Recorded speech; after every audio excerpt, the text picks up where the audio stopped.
Welcome to exam तक। आज है 5 नवंबर और 5 नवंबर 2020 से बनने वाले सभी मोस्ट इंपोर्टेंट करंट अफेयर्स के क्वेश्चन हम लोग इस वीडियो में करने वाले हैं। साथ में मैं आपको हर एक क्वेश्चन के साथ में डिटेल में एक्सप्लेनेशन भी बताऊंगा एंड साथ में आपको किसी एक देश के बारे में मैप से भी अच्छे से समझाऊंगा एंड लास्ट में मैं आपसे क्वेश्चन भी पूछूंगा जिसका आंसर आपको कमेंट बॉक्स में देना है।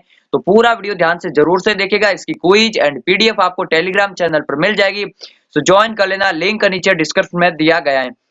चलिए स्टार्ट करते हैं आज का वीडियो। पहला क्वेश्चन कौन सा, हाल ही में शरद अरविंद बोबड़े ने कहां पर न्याय कौशल नामक वर्चुअल कोर्ट का उद्घाटन किया है? तो अभी शरद अरविंद बोबड़े ये कौन है, इंपॉर्टेंट याद रखना है। इंडिया के जो है 47 यानी कि 47वें मुख्य न्यायाधीश है सीजेआई। इनसे पहले कौन थे, रंजन गोगोई थे एंड अभी ये है शरद अरविंद बोबड़े। इंपॉर्टेंट याद रखना है, भारत के 47वें मुख्य न्यायाधीश है अभी प्रेजेंट टाइम है सुप्रीम कोर्ट के। अब इन्होंने जो है न्याय कौशल नामक एक वर्चुअल कोर्ट का उद्घाटन किया है। ये कहां पर होगा, तो ये जो है नागपुर में स्थित है, ठीक है ना। इंपॉर्टेंट याद रखना, ये जो वर्चुअली तरीके से होगा एंड यहाँ पर जो लॉयर्स वगैरह होंगे वो प्रैक्टिस कर सकेंगे यहाँ पर कोर्ट के रूप में, ठीक है ना। तो ये न्याय कौशल जो है अभी नागपुर से संबंधित है। अच्छा, नागपुर के बारे में आपको क्या याद रखना है, ये जो है महाराष्ट्र की ग्रीष्मकालीन राजधानी है, ठीक है ना। महाराष्ट्र की राजधानी है बॉम्बे। गवर्नर है भगत सिंह कोश्यारी एंड सीएम कौन है, उद्धव ठाकरे हैं महाराष्ट्र के प्रेजेंट टाइम में सीएम। इंपॉर्टेंटली याद रखना, ठीक है ना। चलिए नेक्स्ट बात का सेकंड क्वेश्चन की, ये इंपॉर्टेंट क्वेश्चन है, आप लोग मोस्ट इंपोर्टेंट लगा लीजिए। हाल ही में आईपीयू के नए अध्यक्ष कौन बने, आईपीयू के नए अध्यक्ष कौन बने, इंपॉर्टेंट याद रखना। दुआरते पचेको जो है वो बने आईपीयू के नए अध्यक्ष, ठीक है ना। किस देश के, पुर्तगाल के हैं, ठीक है ना। ये भी आपको इंपॉर्टेंट याद रखना, कहां के, पुर्तगाल के हैं, ठीक है ना। अब ये दुआरते पचेको ये बने आईपीयू के अध्यक्ष। आईपीयू क्या है, तो अंतर संसदीय संघ है ये, ठीक है ना। इंपॉर्टेंट याद रखना क्या है, अंतर संसदीय संघ। इसका हेडक्वार्टर है जेनेवा स्विट्जरलैंड में। 1889 में स्थापना हुई थी एंड 179 कंट्री जो है ये इसमें मेंबर है। इंपॉर्टेंट याद रखना, इसके अध्यक्ष अभी बने दुआरते पचेको। इन्होंने किसको हराया, तो मोहम्मद संजरानी पाकिस्तान के, इनको हराया है।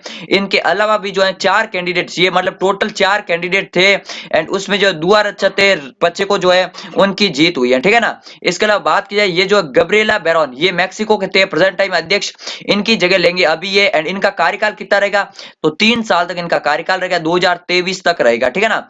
एंटोनियो गुटेरेस, अच्छा इंपॉर्टेंट याद रखना, किस देश के, पुर्तगाल के, इसीलिए मैंने ऑप्शन में इंक्लूड किया है। यूएनओ के महासचिव एंड यूएनओ इस साल 75वां स्थापना दिवस मना रहा है। आपके एग्जाम में क्वेश्चंस बनेंगे एंड फ्रेंड्स मैं आपको बता दूं कि करंट अफेयर्स के वीडियो कितने ज्यादा इंपॉर्टेंट होते हैं। अगर आप में से किसी ने एयरफोर्स का एग्जाम दिया है, अभी जो है कल 4 तारीख को पहली बार एग्जाम हुआ एयरफोर्स का एंड उसमें जो है मैक्सिमम क्वेश्चन जीके के अगर 10 क्वेश्चन आते हैं तो 8 से 9 क्वेश्चन जो है करंट अफेयर्स के वीडियो में मिले, जिसमें नेपाल की राजधानी, असम के सीएम वगैरह ये सब क्वेश्चन पूछे गए थे। मतलब बहुत ही ज्यादा इजी क्वेश्चंस थे एंड आने वाले दिनों में मैं आपको उन पेपर का रिव्यू भी जरूर से दूंगा, ठीक है ना। चलिए नेक्स्ट बात का थर्ड क्वेश्चन की, किस राज्य में भारत की पहली सौर ऊर्जा से चलने वाली लघु ट्रेन का उद्घाटन किया है? तो अभी जो है मिनी ट्रेन ये जो है सौर ऊर्जा से चलेगी एंड इस तरह की चलने वाली भारत की पहली ट्रेन है। ये कहां पर शुरू हुई है, तो ये जो है केरल राज्य में शुरू हुई है। इंपॉर्टेंट याद रखना, ठीक है ना।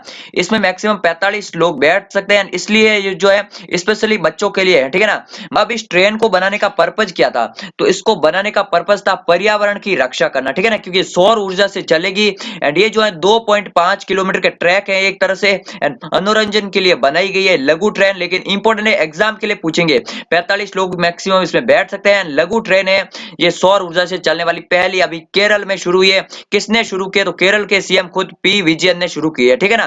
केरल में कितने जिले, तो 14 जिले हैं केरल में। केरल की राजधानी क्या है, तिरुवनंतपुरम में। अच्छा, अभी पब्लिक अफेयर्स रैंकिंग जारी हुई थी जिसमें जो है केरल राज्य टॉप पर आता। इंपॉर्टेंट याद रखना, केरल के गवर्नर कौन है, आरिफ मोहम्मद खान है प्रेजेंट टाइम में केरल के गवर्नर। 94% है केरला की साक्षरता दर। इंपॉर्टेंटली याद रखना, ठीक है ना। चलिए नेक्स्ट बात का चौथे क्वेश्चन की, हाल ही में एएआई ने किस हवाई अड्डे का संचालन अडानी समूह को सौंपा है? तो अभी इंपॉर्टेंट याद रखना, अडानी समूह को जो है एएआई ने किस हवाई अड्डे का संचालन सौंपा है, तो ये अभी लखनऊ का सौंपा है, ठीक है ना।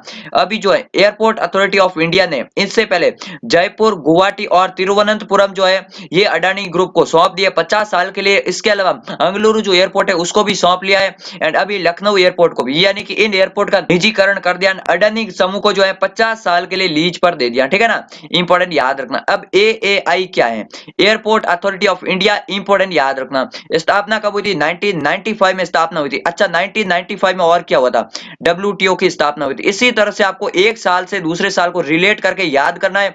अगर आप डेली करंट अफेयर्स देखेंगे लेंगे तो इसी तरह से आपको याद रहेगा जिस तरह से मैं आपको बता रहा हूँ। WTO जो है 1995 में स्थापना हुई थी, जेनेवा हेडक्वार्टर है, ठीक है ना। नई दिल्ली में इसका हेडक्वार्टर किसका, एयरपोर्ट अथॉरिटी ऑफ इंडिया का। चेयरमैन है प्रेजेंट टाइम में अरविंद सिंह, ठीक है ना। अब लखनऊ, लखनऊ किस नदी के किनारे, गोमती नदी के किनारे। योगी जी सीएम है, आनंदीबेन पटेल जो है वो है प्रेजेंट टाइम में गवर्नर। इंपॉर्टेंट याद रखना, ठीक है ना। चलिए नेक्स्ट बात का पांचवें क्वेश्चन की। हाल ही में इटली में आयोजित एमिलिया रोमाग्ना ग्रैंड प्रिक्स 2020 में कौन विजेता रहा है। तो अभी जो एमिलिया रोमाग्ना ग्रैंड प्रिक्स 2020 में कौन विजेता रहा है, इंपॉर्टेंट याद रखना। तो इसमें और कौन विजेता रह सकता है, लुइस हैमिल्टन के सिवा, ठीक है ना। इस सीजन की 13वीं जीत है लुइस हैमिल्टन की। एंड ओवरऑल अपने कैरियर की जो है 93 जीत है। फॉर्मूला 1 रेस में सबसे सफल जो है खिलाड़ी लुइस हैमिल्टन है। किस देश के, ब्रिटेन देश के हैं, इंपॉर्टेंट याद रखना है। एंड मर्सिडीज कार चलाते हैं, ठीक है ना। अभी लुइस हैमिल्टन को LG सिग्नेचर ने अपना ग्लोबल ब्रांड एम्बेसडर भी बनाया था। इंपॉर्टेंट याद रखना है, लुइस हैमिल्टन से संबंधित है, ठीक है ना। LG सिग्नेचर ने अपना ब्रांड एम्बेसडर बनाया था। अब इटली में आयोजित हुई, तो इटली की राजधानी क्या है, रोम है। एंड रोम किस नदी के किनारे है, टाइबर नदी के किनारे है रोम, इंपॉर्टेंट याद रखना है। इसके अलावा रोम में किसका हेडक्वार्टर है, FAO यानी फूड एंड एग्रीकल्चर ऑर्गेनाइजेशन, जिसका 75वां स्थापना वर्ष था। भारत ने जो है 75 रुपए का स्मारक सिक्का भी जारी किया था। मुद्रा क्या, तो यूरो है यहाँ की मुद्रा। राष्ट्रपति है सर्जियो मटरेला, इंपॉर्टेंट याद रखना है। राजधानी एंड मुद्रा तो आपको मोस्ट इंपॉर्टेंट याद रखना। टाइबर नदी भी जो है कई बार अलग अलग एग्जाम में पूछी जा चुकी है, ठीक है ना। चलिए नेक्स्ट बात का छठे क्वेश्चन की। हाल ही में भारतीय मूल की प्रियंका राधाकृष्णन किस देश में पहली मंत्री बनी है। तो अभी जो प्रियंका राधाकृष्णन ये कहाँ की है, न्यूजीलैंड की है। भारतीय मूल की है, तमिलनाडु की है। एंड अभी वहां पर जेसिंडा आर्डन जब नई प्रधानमंत्री बनी है, उनकी कैबिनेट में मंत्री बनने वाली पहली भारतीय बनी है। इसीलिए आपको इंपॉर्टेंट याद रखना, आने वाले टाइम में क्वेश्चन पूछेंगे। ब्रिटेन में जो है प्रीति पटेल बनी थी मंत्री, एंड यहाँ पर जो है प्रियंका राधाकृष्णन ये बनी है न्यूजीलैंड में। इंपॉर्टेंट याद रखना, ठीक है ना। अब न्यूजीलैंड की बात है। न्यूजीलैंड के पीएम कौन है, जेसिंडा आर्डन है न्यूजीलैंड के प्रधानमंत्री।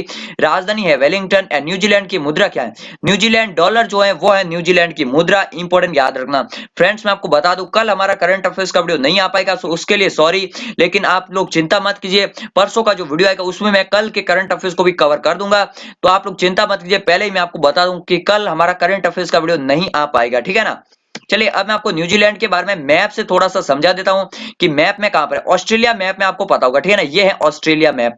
ये जो है सबसे छोटा महाद्वीप। एंड एयरफोर्स के एग्जाम में जो है अभी कल ये क्वेश्चन बना था, सबसे छोटा कॉन्टिनेंट कौन सा, तो ऑस्ट्रेलिया कॉन्टिनेंट सबसे छोटा है। वैसे देश के हिसाब से बात की जाए छठा सबसे बड़ा देश है, ठीक है ना। ऑस्ट्रेलिया के ठीक नीचे यहाँ पर है न्यूजीलैंड। आप लोग देख सकते हैं दो अलग अलग टापू हैं, वैसे तो और भी छोटे छोटे टापू है, लेकिन ये दो मेन आइलैंड है। एंड यहीं पर है न्यूजीलैंड, इंपॉर्टेंट याद रखना, ठीक है ना। ये क्या है, 180 डिग्री यानी कि तिथि रेखा जो है ना, अंतरराष्ट्रीय तिथि रेखा ये है। इसके आगे जो है एक दिन पहले हो जाता है, इस साइड आते ही एक दिन पीछे हो जाता है, ठीक है ना। तो ये आपको इंपॉर्टेंट याद रखना। अंतरराष्ट्रीय तिथि रेखा जो है ये कहां से गुजरती है, प्रशांत महासागर से गुजरती है। एंड न्यूजीलैंड के बारे में भी ये इंपॉर्टेंट याद रखना, ठीक है ना। न्यूजीलैंड की सबसे ऊंची चोटी कौन सी है, माउंट कुक है यहाँ की सबसे ऊंची चोटी। एंड इसके अलावा न्यूजीलैंड में एक जनजाति रहती है, उसका नाम क्या है, माओरी जो है वो है उस जनजाति का नाम। इंपॉर्टेंट याद रखना क्या है, माओरी जनजाति रहती है न्यूजीलैंड में, ओके। चलिए नेक्स्ट बात का सातवें क्वेश्चन की। हाल ही में प्रसिद्ध वायलिन वादक TN कृष्णन का निधन हो गया, उन्हें कौन सा पुरस्कार मिल चुका है। तो इंपॉर्टेंट याद रखना, TN कृष्णन ये जो है वायलिन वादक थे, एंड इनका हाल ही में निधन हो गया है। 1928 में इनका जन्म हुआ था, कहां पर हुआ था, केरला में हुआ था, ठीक है ना। इंपॉर्टेंट याद रखना TN कृष्णन के बारे में। तो इन्हें कौन सा पुरस्कार मिल चुका है, पद्म भूषण मिल चुका है, भारत का तीसरा सबसे बड़ा पुरस्कार। सबसे ऊपर होता है भारत रत्न, उसके बाद होता है पद्म विभूषण, एंड उसके बाद होता है पद्म भूषण। उसके बाद संगीत नाटक अकादमी 1974 मिल चुका है, एंड पद्मश्री भी मिल चुका है 1973 में। यानी कि तीनों अवार्ड जो इनको मिल चुका है, इसीलिए इनका नाम मोस्ट इंपोर्टेंट याद रहना है आपको। TN कृष्णन जो है वायलिन वादक थे, इनसे पूछ सकते हैं कि ये किस से संबंधित है, वायलिन वादक से संबंधित थे, ठीक है ना। चलिए नेक्स्ट बात का आठवें क्वेश्चन की। हाल ही में कॉफी विद CM सीरीज किसने शुरू की। इंपॉर्टेंट है कॉफी विद CM, आपने कॉफी विद करण का नाम तो सुना होगा, शो आता है टीवी पे। अभी जो है कॉफी विद CM ये किसने शुरू किया, तो ये किया प्रमोद सावंत ने। प्रमोद सावंत नाम याद आ रहा है क्या, कौन है ये भाई साहब, ये है गोवा के CM, ठीक है ना। इंपॉर्टेंट याद रखना है, आजकल CM गवर्नर जो है ना, ये सब तो आपको करंट अफेयर्स में ऑटोमेटिक याद होते हैं, कोई आपको कुछ एक्स्ट्रा एफर्ट्स लगाने की कोई जरूरत नहीं है। तो प्रमोद सावंत ने अभी जो है युवाओं से बातचीत करने के लिए, युवाओं की समस्याओं का समाधान करने के लिए जो है कॉफी विद CM सीरीज शुरू किया, जिसके तहत जो है वो गोवा के अलग अलग क्षेत्रों में जाएंगे, एंड युवाओं को उनके समस्याओं का समाधान करने के लिए जो है उनके साथ डिस्कशन करेंगे कॉफी विद सीएम सीरीज के तहत, ठीक है ना, इंपॉर्टेंट याद रखना। अब गोवा की बात है। गोवा की आधिकारिक भाषा कौन सी? कोंकणी है गोवा की आधिकारिक भाषा। गोवा की राजधानी है पणजी। गोवा में कितने जिले हैं? 2 जिले हैं। सीएम है प्रमोद सावंत एंड राज्यपाल कौन है? भगत सिंह कोश्यारी। ये भगत सिंह कोश्यारी जो है महाराष्ट्र के भी गवर्नर है एंड गोवा का भी उनको एक्स्ट्रा चार्ज मिला हुआ है। अच्छा, गोवा ने हाल ही में 100% घरों तक पेयजल सुविधा पहुंचाने वाला पहला राज्य कौन सा बना है? तो वो भी गोवा ही बना है। इंपॉर्टेंट याद रखना, ठीक है ना। चलिए नेक्स्ट बात करें 9th क्वेश्चन की। इंपॉर्टेंट क्वेश्चन है ये भी। हाल ही में आशीष कक्कड़ का निधन हो गया है। वह कौन थे? आशीष कक्कड़ का हाल ही में निधन हो गया। ये जो अभिनेता थे एंड फिल्म निर्माता थे, ठीक है ना। इंपॉर्टेंट याद रखना, किस राज्य से थे? गुजरात से थे एंड मेन जो है गुजराती फिल्मों में काम करते थे। इसके अलावा इन्होंने जो हिंदी फिल्म काई पोछे याद है 2013 में, इसमें कौन थे? सुशांत सिंह राजपूत भी थे। काई पोछे इस फिल्म में भी जो ये काम कर चुके आशीष कक्कड़। इंपॉर्टेंट याद रखना, अभिनेता के साथ साथ फिल्म निर्माता भी थे, इसलिए इनका नाम भी आपको इंपॉर्टेंट याद रखना, ठीक है ना। चलिए नेक्स्ट बात का 10वें एंड आज के लास्ट क्वेश्चन की।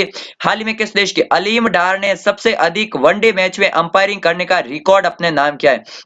तो इंपॉर्टेंट याद रखना है 52 एज के हैं ये अलीम डार। टेस्ट क्रिकेट में सबसे ज्यादा अंपायरिंग किसने किया? तो अलीम डार ने किया है। और अभी हाल ही में वनडे में भी सबसे ज्यादा अंपायरिंग करने का रिकॉर्ड जो है अलीम डार ने अपने नाम कर लिया है। इसके अलावा T20 में भी जो है 3 मैच दूर है। उसके बाद ये जो है सभी पूरे अंतरराष्ट्रीय क्रिकेट में सबसे अधिक अंपायरिंग करने वाले जो बन जाएंगे वो बन जाएंगे अलीम डार। इंपॉर्टेंट है, पूछ सकते हैं किस देश के हैं? तो पाकिस्तान देश के हैं। इंपॉर्टेंट याद रखना, ठीक है ना। किस देश के हैं? नापाक पाकिस्तान के हैं, ठीक है ना।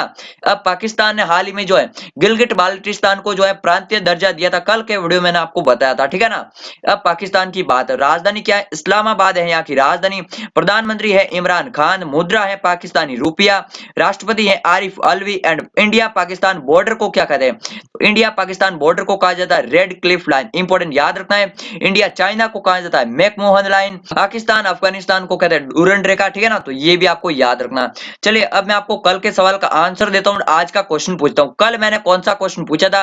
हाल ही में टाइफून गोनी जो आया है ये किससे टकराया? तो अभी जो है फिलीपींस के तट पर ये टकराए हैं एंड यहाँ पर जो 10 लाख लोगों को जो है एक जगह से दूसरी जगह पर ले जाया गया है। बड़ा तूफान है ये, फिलीपींस में आया है। अभी इंपॉर्टेंट याद रखना, प्रशांत महासागर में स्थित है। फिलीपींस की राजधानी क्या है? मनीला है यहाँ की राजधानी। इंपॉर्टेंट याद रखना, ठीक है ना। मनीला में किसका हेडक्वार्टर है? एडीबी का हेडक्वार्टर है। रेमन मैग्नेसे पुरस्कार जो है फिलीपींस की सरकार देती है।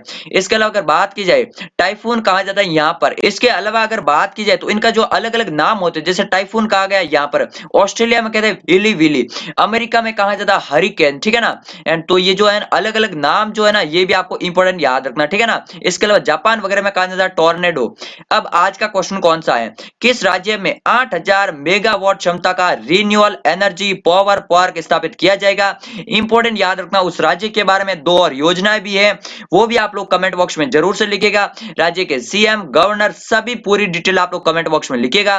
चैनल को सब्सक्राइब जरूर से करिएगा। मिलते हैं एक नई वीडियो में, तब तक के लिए जय हिंद जय भारत।